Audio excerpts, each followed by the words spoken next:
Hello, everyone. Welcome in. Thank you for joining us today here at VMC Medical Coding. This is Eli Rada. I am your medical coding instructor. And if you haven't subscribed yet, guys, please subscribe now, like and share, and also turn on that notification so I can alert you for future lectures that we have here in medical coding. And I truly appreciate you guys stopping by and watching this video.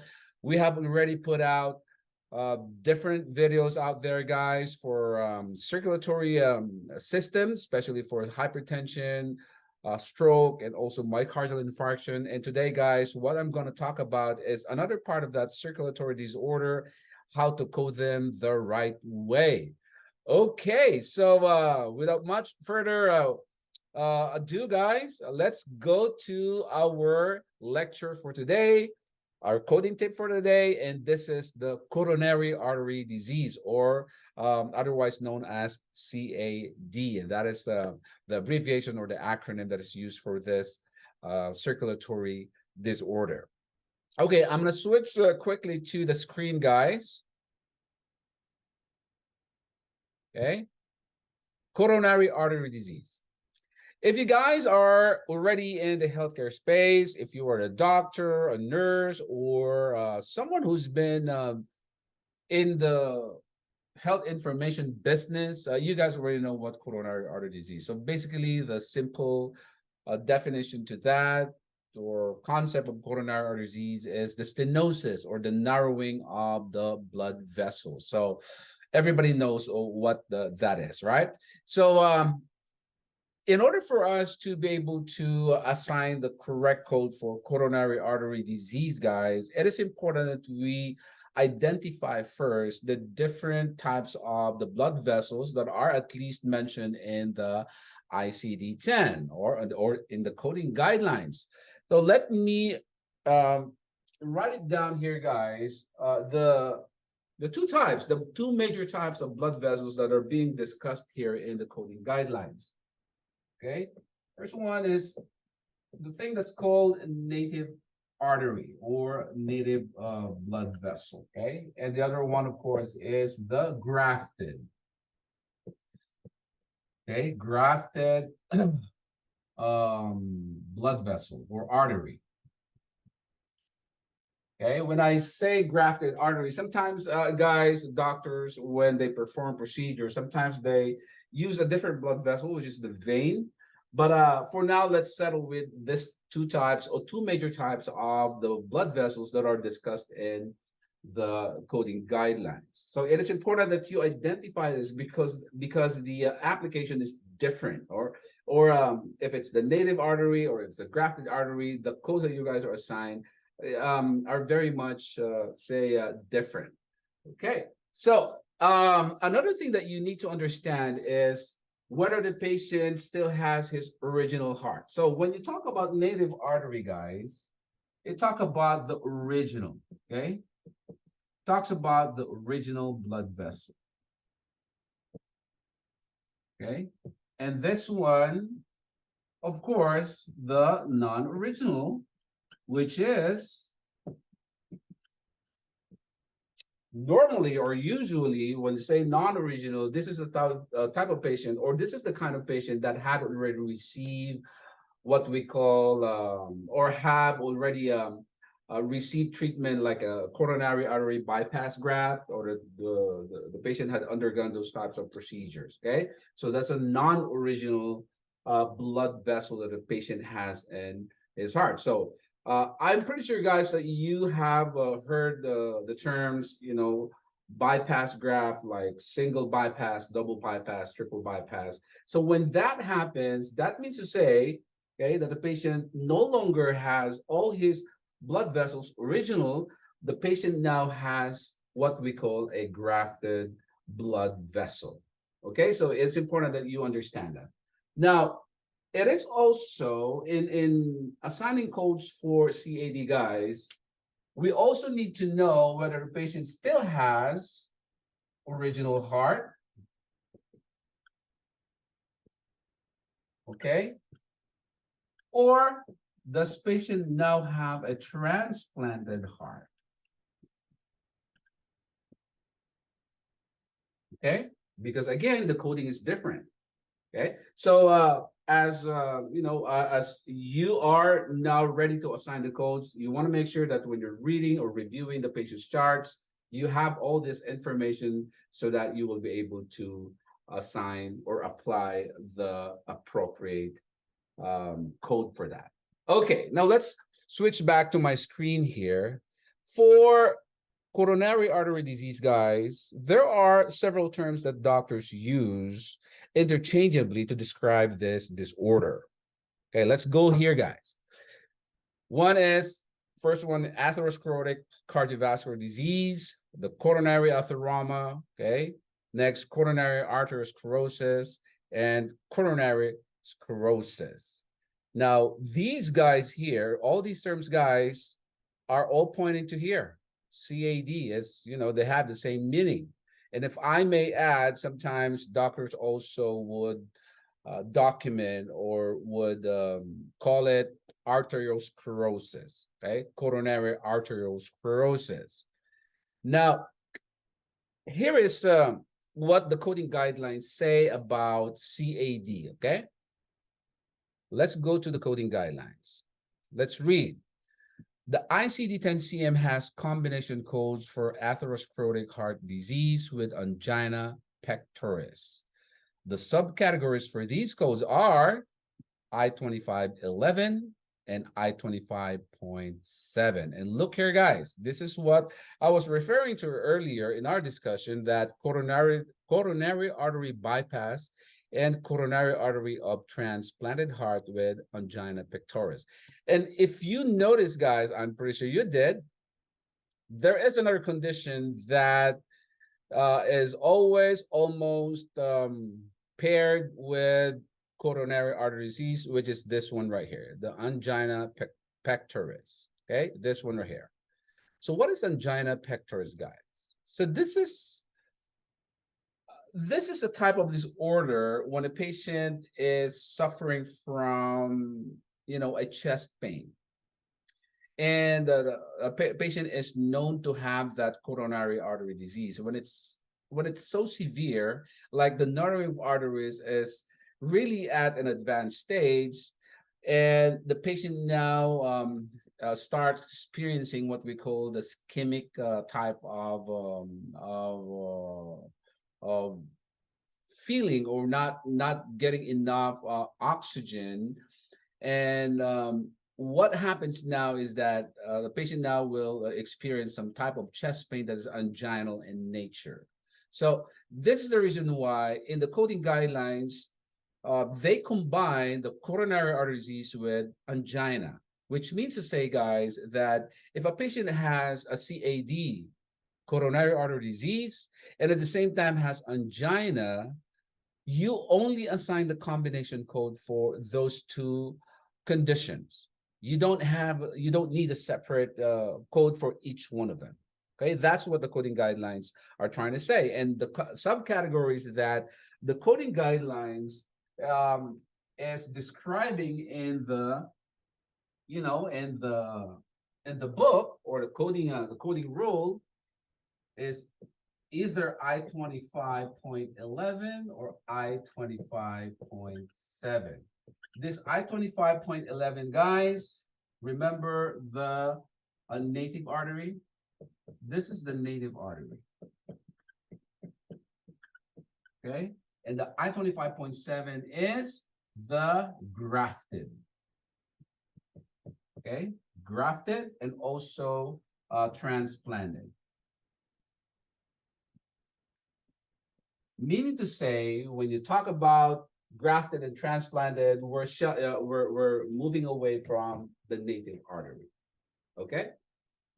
Let's go back here. And what are these different types of codes, guys, that are used if a patient has CAD and at the same time has native artery angina pectoris? So let's go here, guys. So I-25110 is CAD with unstable angina. Okay.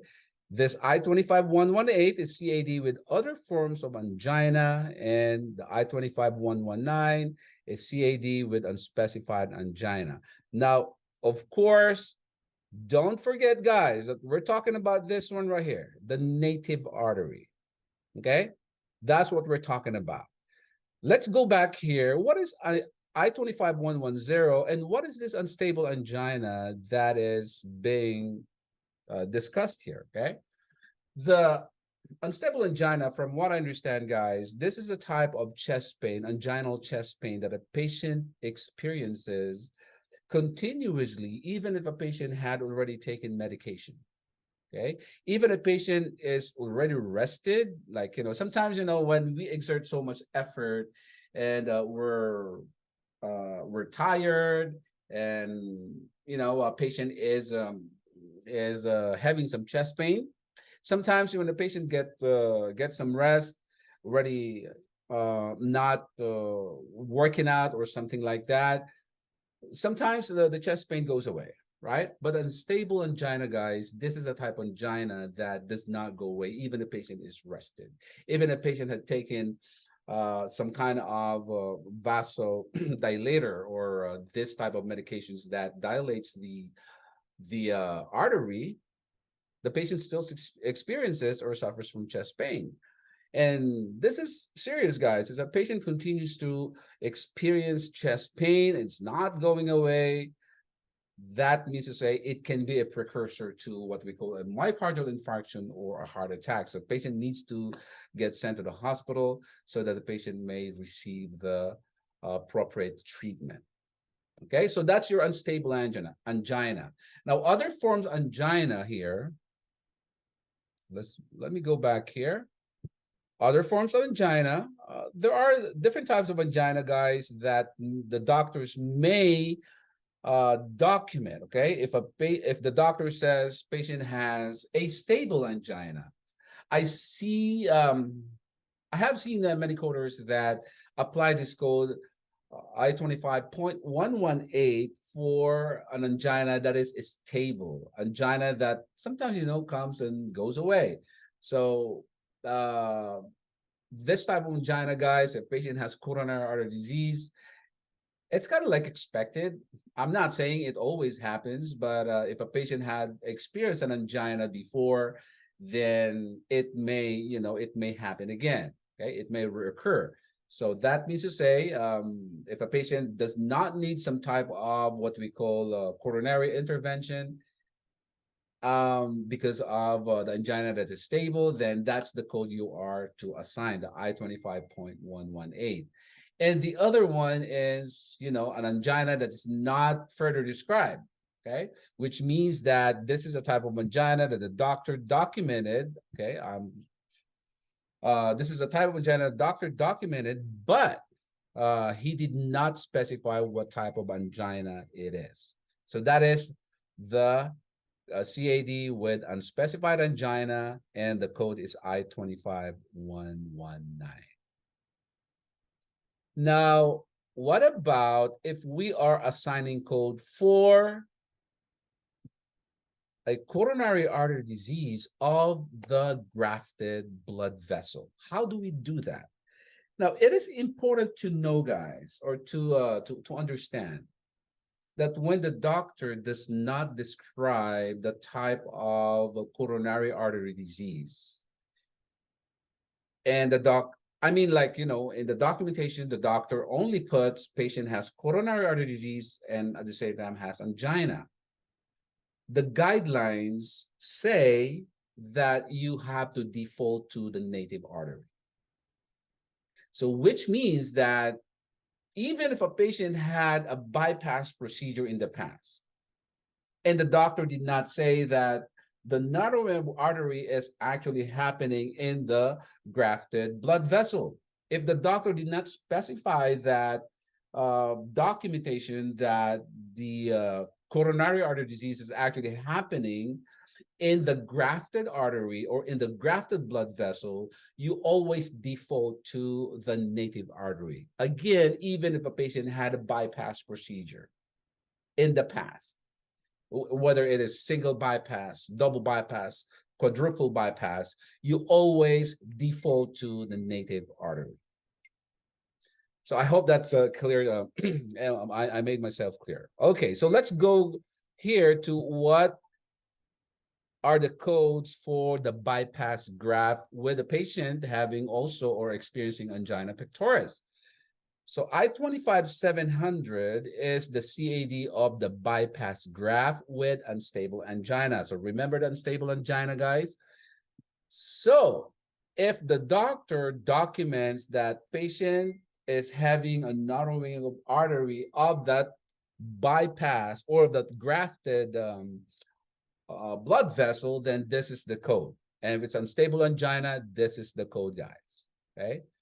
If other forms of angina, this is the code I-25.708, and the unspecified again is the I-25.709. So remember, guys, you only use this code I-25-700 if the provider describe that the angina or the coronary artery disease is happening in the grafted blood vessel. Okay? Do not assume that the patient had a bypass procedure in the past that this is the code. Do not assume that. You still default to the native artery in the absence of the provider's specificity in the documentation. What I mean is that if the provider did not specify that this is the grafted blood vessel or the artery, still code it in the native artery. I hope that's clear. Okay, now let's move on to the next one. What about if the patient had a transplanted heart, right? It is no longer the patient's original heart. How do we code a coronary artery of the transplanted heart? And if patient is having anginal pain, let's hear.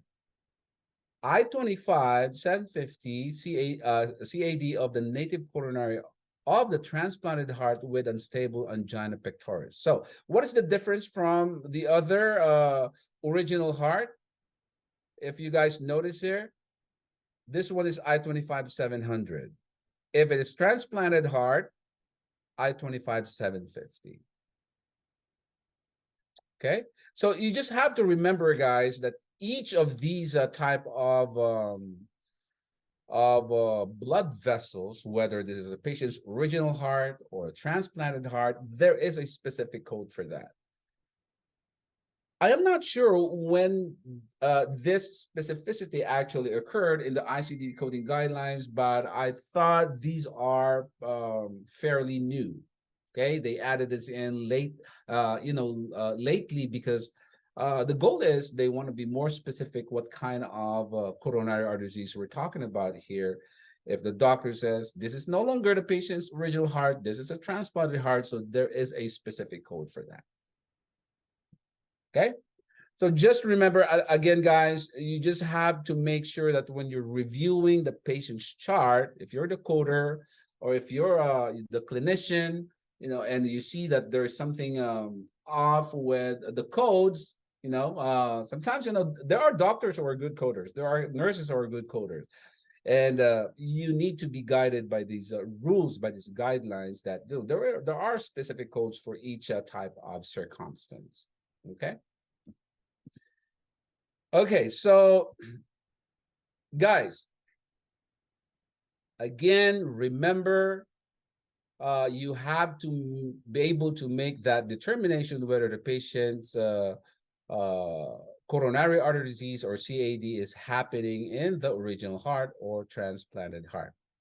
And of course, I always say this, guys, if you have any question, okay, you have any coding questions, you have a comment, feel free to leave me a message in the comment box, and I will respond to your question the soonest possible time. Okay, so please don't forget to subscribe. Okay, now what is this refractory angina? Okay, let me read this, guys. This is from American Hospital Association, AHA, coding clinic, and they released this this directive during the fourth quarter of the 2022. Okay, I'm going to read this, guys. What is this refractory angina?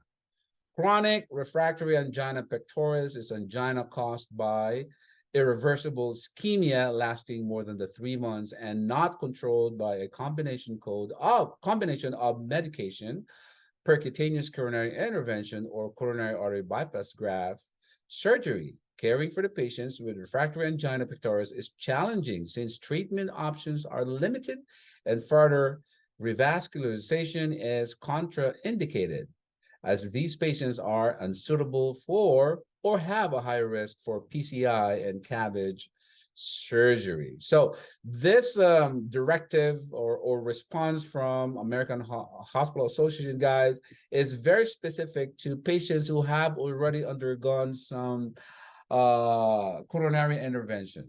Okay, coronary intervention meaning there are surgeries that have already been performed, CABG or stenting, and the patient still continues to experience anginal chest pain. And if this anginal chest pain, guys, is rooted from or can be attributed to these surgeries or post-operative type of condition, guys, this is what we call the refractory angina.